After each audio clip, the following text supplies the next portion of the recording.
It was a quiet Sunday. I had just come back from the pharmacy and reached for the front door, only to see this message blinking on the screen. Guest access only. Please ring.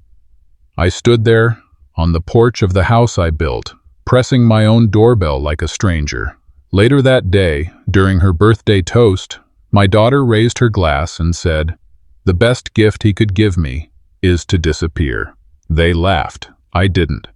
That night, I left, no tears, no words. But what they didn't know was that I had been documenting every detail: the house, the deed, the proof. 2 weeks later, while they were on vacation posting beach selfies with captions like "Family Reset," I quietly filed the transfer. When they returned, their keys didn't work, and on the door was a notice: "New ownership, property access revoked." Want to know what I wrote in the letter I left behind? Follow my story until the end, and comment the city you're watching from. I'd love to know how far the truth reaches. The router's blinking light had always been a quiet comfort, steady, predictable, like the tick of a good wristwatch. But tonight, the light didn't blink. It stared back, blank and unresponsive. Lowell tapped his phone again. Permission denied. A phrase so simple, yet it clung to his chest like frost.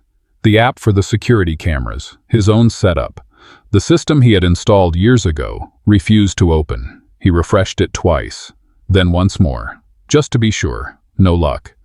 He sat alone at the kitchen table, the house silent except for the hum of the refrigerator. Outside, the moon cast a soft glow over the front yard. Inside, the silence wasn't peaceful. It was layered, like insulation designed to muffle not sound, but belonging. There was a time he'd know every creak in these floors, every loose hinge, every circuit path in the breaker box. Now, the house responded to him like a stranger offering a forced smile, a code he no longer had access to. But he said nothing. Morning arrived with the clatter of spoons and the smell of burnt toast. Maisie giggled at something on her tablet while Marla scrolled her phone. Coffee balanced in her other hand. Lowell poured himself a cup, quietly eyeing the blinking router light that had, at some point, returned. "Wi-Fi was out last night," he said casually, taking a sip. Marla didn't look up. "Yeah, Kelton reset everything for security updates." Kelton, slouched on the bar stool, grinned. "He should just be the night watchman. You've got the time, right, Lowell?" A few chuckles. Even Maisie smirked, though she didn't seem to understand the joke. Marla didn't correct Kelton, didn't even glance in Lowell's direction. The silence that followed wasn't awkward, it was practiced. Lowell smiled tightly. "Guess I'd need the password for that." Kelton raised an eyebrow, but said nothing. Breakfast went on. Later that day, Lowell found himself in the garage, sorting through old boxes, not because anything needed organizing, but because it was the only space left that felt untouched by someone else's fingerprints. He found the old modem box, the one he'd used when he first wired the place for high speed. Tucked inside was a receipt, dated, signed by him. He sat on a stool and ran his thumb along the faded print. All those years of building, physically, financially, emotionally. He remembered Maisie's face the first time she video called him from her room to the kitchen, just for fun. Tech-savvy grandpa, she used to call him. That title no longer held value, not in this house. Evening brought its usual quiet. Kelton and Marla chatted in the living room, a football game muttering in the background. Maisie was in her room. Lowell passed by the open kitchen, just in time to hear Kelton say, "I'm thinking of wiping everything. Full reset on the network." Marla asked, "Did you save the new logins?" "Yeah, I'll text them to you." Maisie popped her head out from the hallway. "Will Grandpa get the password too?" A pause. Short, but loud. Marla's voice came, gentle, but firm. "He doesn't really need it, sweetie." Lowell didn't flinch, just kept walking, quiet footsteps on wood floors. That night, he stepped outside. The porch light cast a soft cone on the front steps. From the driveway's edge, he looked back at the house, his house, The same house he'd refinanced to pay for Marla's graduate school. The same house he'd repaired, room by room. After the storm 10 years ago, it stood there now, well lit, warm, humming with devices and voices. And yet, for the first time, he felt like a trespasser on his own land. He whispered to no one, "The home I built now needs a password to let me in." The autumn wind answered, rustling dry leaves across the pavement. The house was still when the old man stirred. Cold air pressed against the window panes, the kind that crept into joints and memories. Lowell stepped into the kitchen, his robe drawn tight, breath clouding slightly above the coffee pot. Today was Marla's birthday. A velvet box rested on the counter. He had wrapped it the night before with brown paper and twine, his wife's old style. Inside was a necklace, delicate and silver, once worn by her mother when they still danced in living rooms and believed in forever. He'd cleaned each link himself, not because it was tarnished, but because the past deserved ceremony.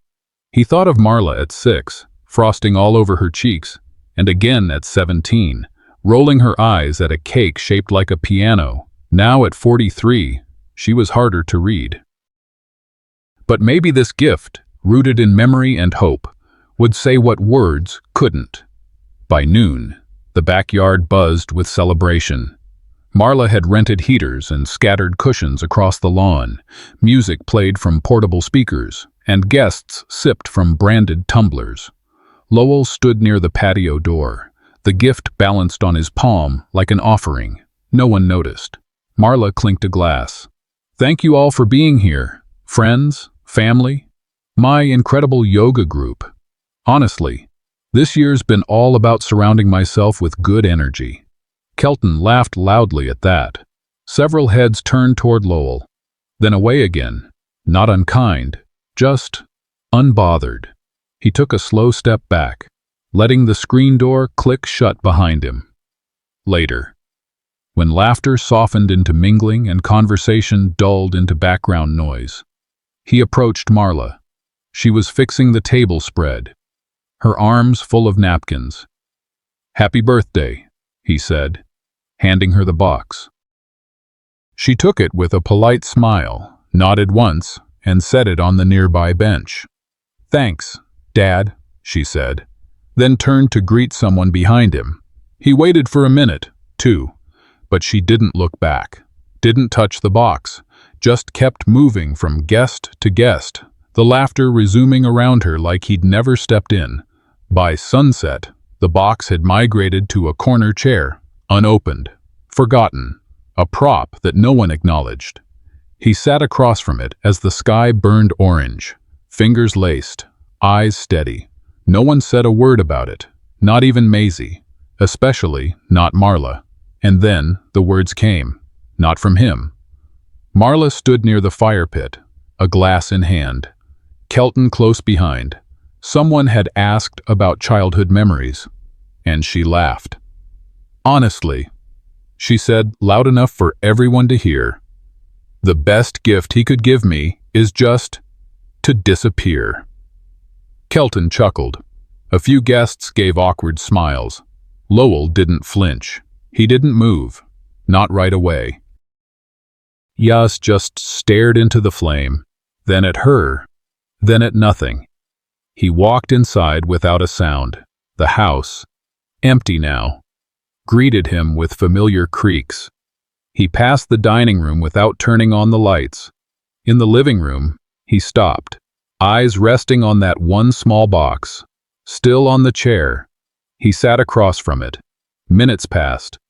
No tears, no words, just the quiet sound of something invisible unraveling. Eventually, he stood, picked up the box, and walked to his room, opened the sock drawer, placed the box inside, gently, then closed the drawer like sealing off a chapter. The soft patter of rain tapped against the windows like hesitant fingers. Asheville mornings always had a certain calm to them, but today it felt different, still, but not peaceful. Lowell moved slowly through the hallway, the creak of the floorboards echoing louder than usual. Something about the air felt vacant. It wasn't until he passed the family wall that the absence struck him fully. Where there had once been a photo, he and Susan, standing beside a young Marla in her cap and gown, now hung a new frame, freshly printed, glossy, too polished. Marla, Kelton, and Maisie, all smiles, wrapped in matching sweaters, their arms draped comfortably over each other's shoulders. The frame where he once stood had been replaced. No ceremony, no mention, just gone. He stared for a moment, not breathing, the kind of stillness that comes not from shock, but from confirmation, a quiet agreement between reality and suspicion. The wall wasn't just redecorated, it had been revised. Lowell moved toward the kitchen. Coffee seemed like a good distraction, but even that felt heavy. He sat at the table, untouched cup in hand. Maisie entered, humming softly, pajama sleeves too long for her arms. She glanced at him, then sat down with a coloring book. After a minute, she looked up. "Grandpa, are you really my grandpa?" His breath caught. "What do you mean, sweetheart?" She shrugged. "Mommy said I don't look anything like you. Kelton says it too." Lowell smiled gently, though something inside him cracked. Families come in all shapes, kiddo. Looks don't change love. Maisie nodded, seemingly satisfied, and returned to her drawing. But the question lingered, like the smell of something burnt long after the fire. Later, he found himself staring out the rain-speckled window, memory dragging him backward. He could still see the day Marla graduated, how proud she looked in that cap, how Susan had cried into his shoulder. That photo was the first he'd hung on the wall. Back then, he wanted the hallway to tell a story of growth, of roots. Now, it was curated, edited. He wasn't just forgotten, he was inconvenient. Afternoon brought a quiet conversation. Marla stood at the kitchen counter, scrolling her phone. Lowell cleared his throat. "Did you take down that photo, the one of your graduation?" She didn't look up. "We just updated the wall. New chapter. Dad?" From the couch. Kelton chuckled. "You'll always have your memories." "Lowell?" Lowell gave a half smile, though it didn't reach his eyes. There it was again, that quiet dismissal packaged as kindness. They didn't raise their voices. They didn't slam doors. They just erased him, inch by inch, with civility. That night, the house was quiet again. No rain now, just silence. Lowell sat on the edge of his bed, an old shoebox on his lap. He opened it carefully, fingers brushing worn edges. Inside lay a photo, him and Susan, laughing, caught mid-smile by a stranger's camera. Marla was just a baby, reaching out from Susan's arms. He held it for a while, thumb smoothing across Susan's face. Then, without a word, he placed it in his drawer and closed it gently, not out of anger, but because even memories can be tired of fighting. The envelope sat on the kitchen counter, cream-colored, thick stock, with the kind of weight that signaled formality. Lowell hadn't noticed it in the morning pile. It wasn't until he reached for his morning tea that he saw the return address, Buncombe County Property Office. He slid a letter opener through the seal and unfolded the document slowly. His eyes stopped at the salutation. "Dear former owner, Lowell Gaitner." The words didn't register at first. He read them again. Former owner. His fingers trembled slightly as he scanned the rest, a property transfer confirmation. The house had been legally reassigned. The name under the new title was printed in bold, Marla Shipley. No call, no conversation, no heads up. The sunlight through the blinds suddenly felt too sharp, like a spotlight. He set the paper down, walked to his study, and typed the parcel number into the county database. The record popped up within seconds. Owner Marla Shipley. For a moment, he simply stared at the screen, unable to breathe fully. At lunch, the house buzzed with typical quiet. Marla moved around the kitchen, plating leftovers. Lowell cleared his throat, holding back too much. Got something from the county this morning. She looked over her shoulder, unbothered. Yeah? About the house. Says the title's in your name now. Marla didn't flinch. It made sense. Just a formality. You're still living here. Nothing changes. Kelton entered just in time to hear. Yeah. I mean, it's just paperwork. You still sleep here, don't you? He laughed like it was a joke, but to Lowell, the comment wrapped itself around his neck. That evening, still unsettled, he tried logging into his health insurance account, an annual habit as flu season neared. The login failed. Password reset didn't work. After half an hour, he called the company. Sir, your dependent status was terminated last week, the voice on the line said crisply. We sent a confirmation email to the account on file. I didn't request that, Lowell replied, voice cracking. There was a request from the policyholder, a Marla Shipley. Says you're no longer under her care. He sat back in the chair, phone still pressed to his ear. Am I even part of my own family anymore? He asked quietly, but the line had already gone dead. Later that night, something tugged at him. He opened Marla's office drawer while she was out back. Inside was a manila folder. He flipped it open. The deed. His name scratched off like a historical footnote. Below, a signature in shaky black ink. His. He remembered now, 3 weeks ago, Marla had shoved papers under his nose. It's for a tax reassessment, she'd said. Just sign quickly. We're late for Maisie's recital. He hadn't looked closely.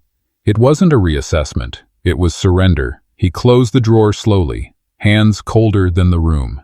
In the garage, dust hung like silence. He sat on the workbench, staring at the red toolbox, still bearing the initials LG, scratched in decades ago. His voice didn't rise, it lowered. I built this house with my hands. The words barely echoed. Now it's not mine. Not even my body is protected anymore. He didn't cry. He didn't shake. But something fundamental cracked. The afternoon sun filtered softly through the trees, casting gold and shadow across the backyard. Lowell unfolded chairs in neat rows, his movements methodical. He filled a glass pitcher with ice, lemon slices, and sugar syrup, an old habit from summers past. His hands still knew what made gatherings feel welcoming, even if no one noticed anymore. Kelton walked by carrying a tray of burger buns and glanced at the grill. Smoke's blowing toward the patio. Lowell offered. Might be worth shifting it a few feet. Kelton didn't respond at first, but as he passed a group of Marla's colleagues by the porch, he leaned closer and murmured, "The old tenant's giving orders again." A few chuckles rose behind Lowell's back. He paused mid-step, pitcher in hand. The words didn't sting because they were cruel. They stung because they were meant to seem harmless. Later, as neighbors arrived and laughter grew louder, Lowell stayed mostly near the food table. He handed out plates, offered napkins, smiled when spoken to. But near the porch, Kelton stood with two men, one in khakis, the other with a Bluetooth earpiece. He's been here for years, Kelton said, but acts like he still runs things. Marla's being generous, letting him stay rent-free. But hey, every house needs a mascot, right? They laughed. Lowell stepped back from the patio light and let the darkness of the yard hide his face. He wasn't a mascot, he wasn't a tenant, but no one at that gathering would have believed otherwise. Dinner was served buffet style, casual but curated. As people settled with plates, Lowell stood by the side table with a paper cup in his hand. He looked at Maisie across the lawn, laughing with another girl. I'd once thought about placing the house in Maisie's name eventually, he said softly, almost to himself, but loud enough to be heard. Not now, of course, but one day. Marla turned sharply. You think that gives you power? That's what this is about? He blinked. Kelton leaned back in his chair, arms folded. The days of transactional love are over. Lowell. Marla didn't lower her voice. Stop using property to manipulate us. It's not gratitude when there are strings attached. He hadn't meant it that way. They saw conditions where he saw protection. Afterward, he retreated to the kitchen, wiped down the counter that didn't need wiping. His reflection in the window stared back at him, silent, composed, unraveling. On the counter sat a plastic pony, Maisie's, pink and missing one leg. He picked it up gently, smoothing his thumb over the ridged mane. That child had never asked for anything except bedtime stories and second helpings of pudding. She hadn't asked for this legacy. She didn't know it was slipping from her fingers before she could grasp it. They thought he wanted control. He only ever wanted continuity. That night, he pulled out his old black notebook, the one with duct tape holding the spine together. He wrote in it slowly, the words careful. They see conditions where I meant legacy. They see strings where I left a lifeline. He placed the pen down. The room was still. The light above him stayed on, casting everything into a yellow stillness. He didn't turn it off.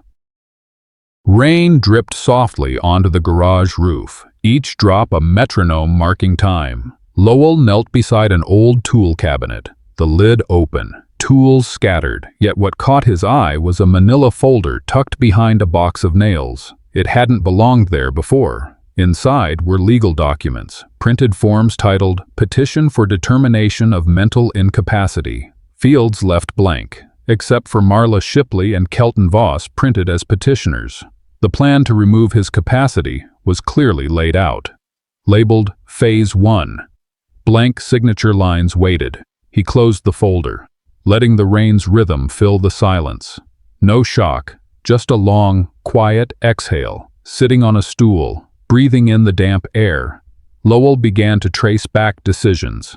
He remembered signing a tax form weeks ago, rushed, indirect. Now he realized it had been connected. The patterns aligned. Loss of insurance, loss of home, constant migration of control. One by one, pieces clicked into place. That evening, he passed by Marla's study door. It was ajar, light spilling out. Curiosity drew him closer. Through the crack he heard Kelton's voice in a video call. Once it's filed, it'll be smooth. He's old. Who's going to argue? Marla's tone followed, calm. We're doing this for everyone's peace of mind. He backed away, silent, mind snapping shut. The betrayal wasn't only physical, it was bureaucratic. Back in his room, he retrieved a metal lockbox. Inside were his birth certificate, marriage license, property deed, documents that anchored him. With a trembling hand, he placed them neatly on a small table, then set up his old portable scanner. Rain tapped on the window as he scanned each document, stopping frequently to confirm clarity. It felt slow, methodical, but it was his first step at reclaiming identity. He sorted the PDFs into a folder labeled Truth on the flash drive. Later, he opened his notebook and wrote in 2 careful lines, "They are building a case. I will build my own truth. They plan to erase me legally. I'll make sure my name doesn't vanish quietly." He paused, read back the words. They were stronger than silence. He closed the notebook, the room dark except for a lone table lamp. The air smelled of ink and determination. He didn't whisper. He didn't shout. He resolved. The pill bottle rattled gently in Lowell's coat pocket as he walked up the front path, the evening air carrying hints of rosemary and wine. Through the windows, light spilled in golden warmth. Laughter, glasses clinking, soft jazz humming. Everything said, welcome, except the door. He reached for the keypad, typed his old code, red blink. He tried again and again until the message replaced the numbers. Guest access only. Please ring. He stared at it. 5 digits had once meant belonging. Now they meant nothing. He pressed the doorbell. A few moments later, a young man in a pressed shirt opened the door. Clearly, a guest himself. "Hey, you here for the event?" Lowell gave a nod and stepped in without a word. The man stepped aside, still unsure if he should have. Inside, the house was transformed. Cocktail tables lined the hall. Soft lighting washed the walls in amber. Trays of hors d'oeuvres floated past on hands he didn't recognize. Voices filled the space with an ease that excluded him. Someone passed him a flute of sparkling water with a polite smile.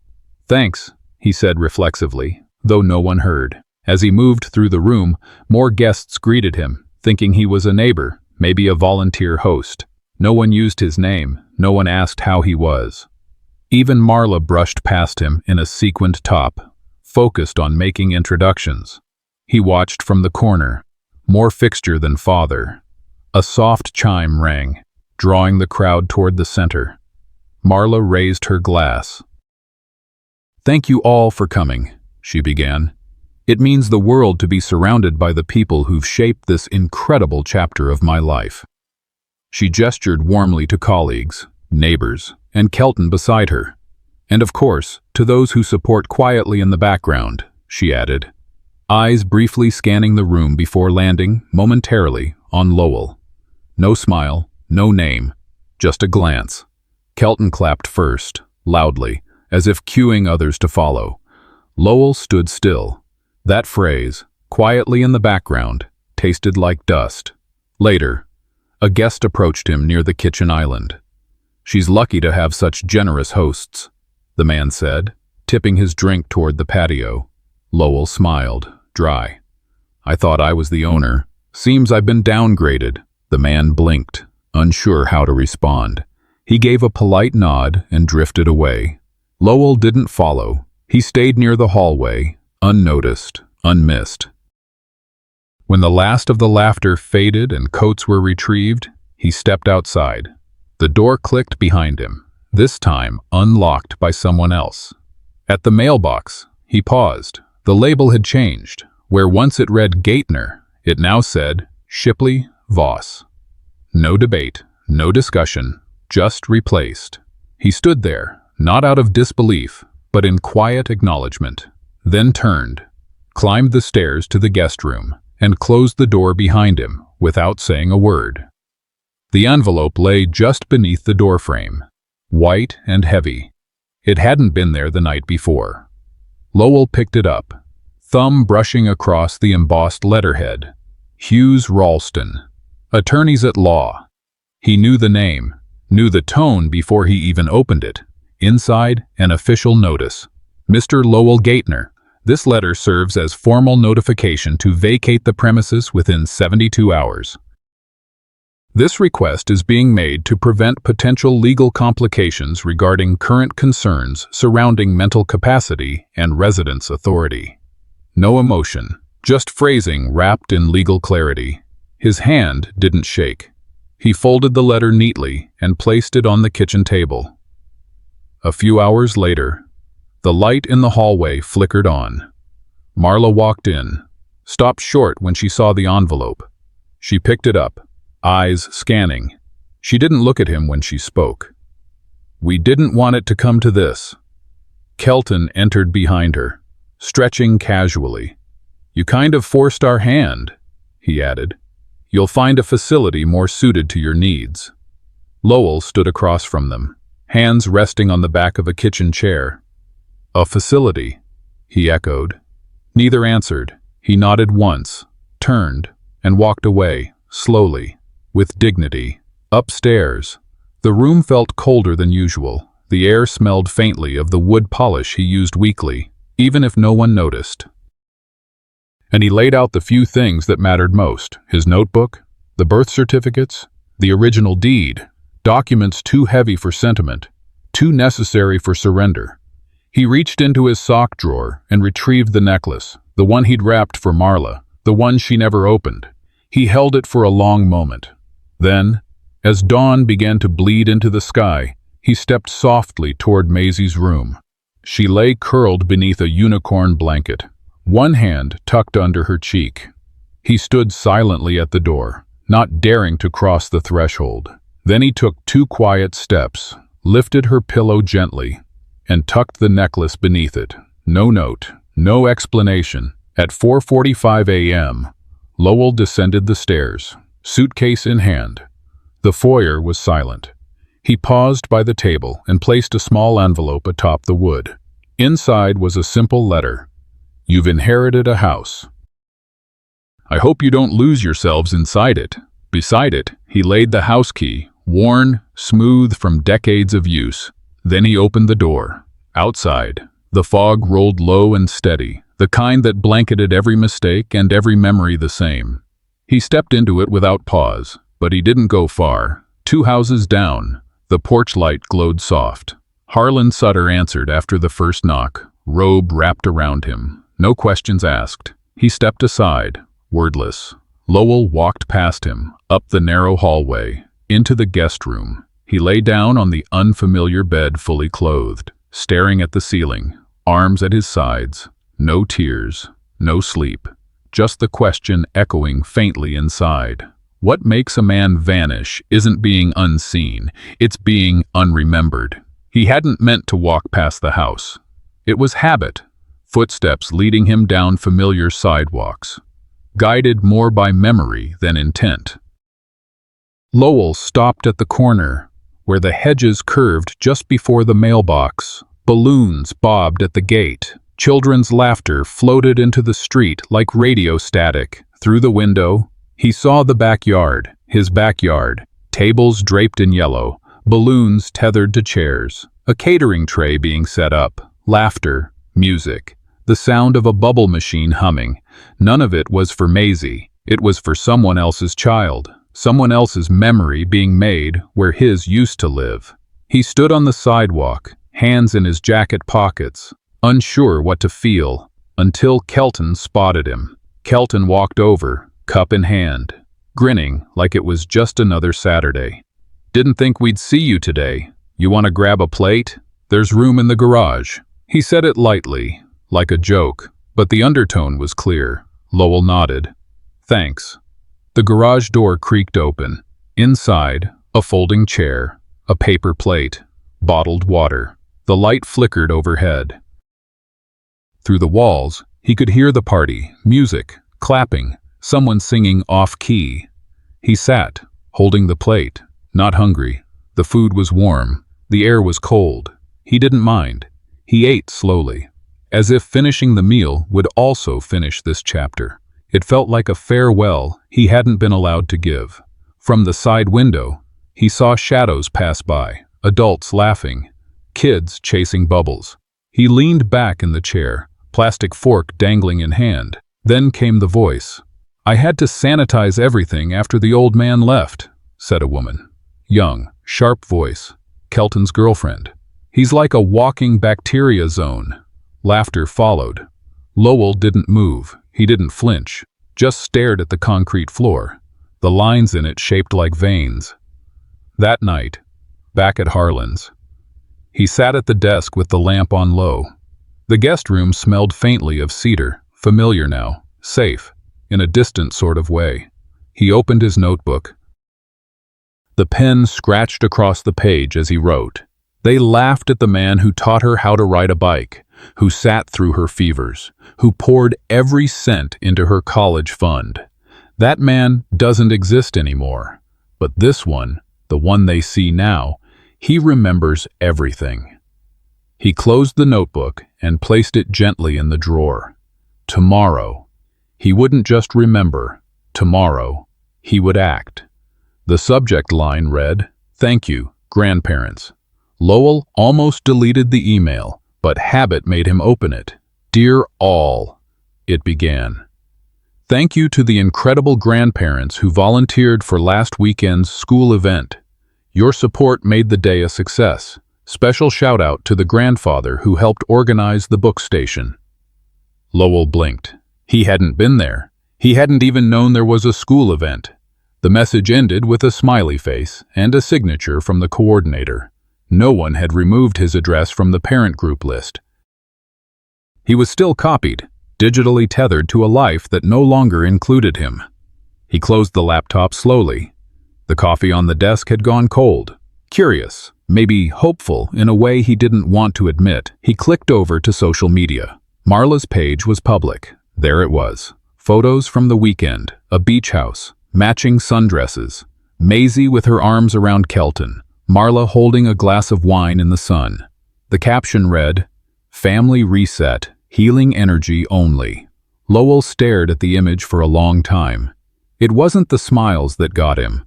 It was the framing. He could tell who took the photo. It was meant to be complete, but he wasn't in it. Not even in the corner. Not tagged, not hinted at, not forgotten. Erased. Harlan entered without knocking, carrying 2 mugs. "Made extra," he said simply. Lowell didn't look up. "She posts like I'm dead," he said. "But not even a tombstone. Just deleted." Harlan didn't say anything for a while, then placed the mug beside him. "Still warm?" Lowell smiled. "Barely." Later that night, he opened his notebook again, the same one he'd been filling for months now, but tonight, he turned to a new page and wrote a title in deliberate strokes. "What they forgot, I gave them." He started listing the down payment on Marla's first apartment, the prom dress she picked but couldn't afford, the heating bill that winter Kelton lost his job, 3 months in the ICU, paid in full, the first car, an old Honda, but dependable, every toy Maisie ever broke and cried about, replaced silently. The list grew, not because he wanted pity, because records matter. By midnight, he closed the notebook, then reopened it, took a photo of the page with his phone, and saved the image under a folder titled Legacy. He opened his email. To Emmett Kingsley, ESQ. Subject: Asset record, emotional and otherwise. Attachment: IMG 2045, JPG. Body: left blank. He hit send. No explanation. He didn't need to explain. The knock was soft, unsure. Lowell opened Harlan's door to find Maisie standing there in her raincoat, backpack slung over one shoulder. Marla's car pulled away before he could say a word. She looked up at him and said, "Hi, Lowell." Not Grandpa, just his name. He nodded, stepped aside. "Come in, it's wet out." The word stung more than the rain, but he didn't show it. Inside, Harlan offered a quiet nod and returned to his reading. Maisie sat cautiously on the edge of the couch, scanning the unfamiliar room. Lowell sat across from her, hands folded, waiting for something to bridge the space between them. At lunch, they sat at the small table with grilled cheese and tomato soup. Maisie dipped her sandwich in the bowl and glanced up. "Why don't you live with us anymore?" Lowell swallowed before answering. "Sometimes people move away before they're asked to disappear." She blinked, trying to catch the meaning like a butterfly in a jar. "Did Mommy ask you to go?" He smiled gently. Not in words. She didn't press further, just ate quietly. That evening, a knock again, firmer. Emmett stepped in with a briefcase and umbrella. "You were right to prepare," he said, setting down a stack of documents. "We're filing countersuit, emotional elder abuse, coercion, property misrepresentation. This ledger you made, brilliant." Lowell nodded, unfolding each page as Emmett spoke. Harlan brought coffee for them both, placing it without a word. Lowell didn't look angry, just precise. They worked late into the evening, reviewing past bank transfers, handwritten notes, the scanned deed. Every date he had memorized like anniversaries. At one point, Emmett leaned back. "What if they fight this?" "I'm not trying to win against them," Lowell replied. "I'm trying to stop losing myself." Emmett exhaled. "That's a better goal." The next morning, Marla's car returned. Maisie stood by the door, adjusting her backpack. She looked up at him, hesitation in her voice. "I think I liked it more when you lived with us." Lowell crouched slightly, met her eyes. "So did I. But sometimes, homes change." She nodded, and for the first time in weeks, stepped forward and hugged him, tight. Not because she understood everything, but because something in her still remembered who he'd been. His arms didn't feel empty this time. The morning was slow and silver, the kind of quiet that blanketed intention. Harlan's porch creaked under Emmett's polished shoes. He handed Lowell a folder and a single silver key. "The buyer wires the full payment tomorrow. Once escrow closes, they'll change all locks, notify utilities, remove access codes. Lowell nodded, eyes calm. She told me to disappear. I'm just honoring her wish, legally. Emmett studied his friend a moment longer. You're not bitter? No, Lowell replied. Just done pretending silence is the same as peace. That afternoon, he walked the sidewalk one last time. The hedges had grown wild. The shutters were still crooked, just like he left them. He placed a plain white envelope into the mailbox. It bore no stamp, just a simple line of black ink. To Marla, from the man you used to call Dad. Inside, a photocopy of the deed transfer, attached to it. A letter typed on plain paper. You took the walls. I reclaimed the foundation. He didn't knock, didn't linger, just walked away. That evening, as the sun dipped below the ridgeline, a rental car pulled into the driveway. Marla stepped out first, her arms full of tote bags and souvenirs. Kelton followed, joking loudly, juggling luggage. Maisie trailed behind, still wearing a sand dollar necklace. Marla inserted her key into the front door. Nothing. She tried again, and again. Kelton frowned. Step back. He tried his key. Still nothing. Then they saw it. A bold red notice taped to the window pane. New ownership. Property access revoked. Marla's mouth opened, but no words came. Her phone buzzed violently. 53 missed calls. Realtor. Voicemails. Legal notices she never checked while drinking sangria on the beach. Maisie walked toward the glass, peered inside. On the entry table, the same velvet box rested, her necklace, now glinting beside an old photo of her mother as a child. She pressed her hand to the glass. Kelton stormed toward the doorbell. You can't do this. A pause. Then, from the small speaker beside the camera, a voice replied. Steady, measured, unmistakable. Correction? I already did. Lowell's voice. Recorded. Back at Harlan's, the old man sat cross-legged, laptop open, watching a coastal webcam, waves rolling onto wet Oregon sand. A simple house stood there. Dark roof, cedar siding, porch with a swing. Nothing grand, but it was his. He opened his notebook one last time, wrote in clear print, "Respect isn't inherited, it's enforced." He closed the cover, placed it in his bag, and turned to the boxes waiting by the door. Time to unpack.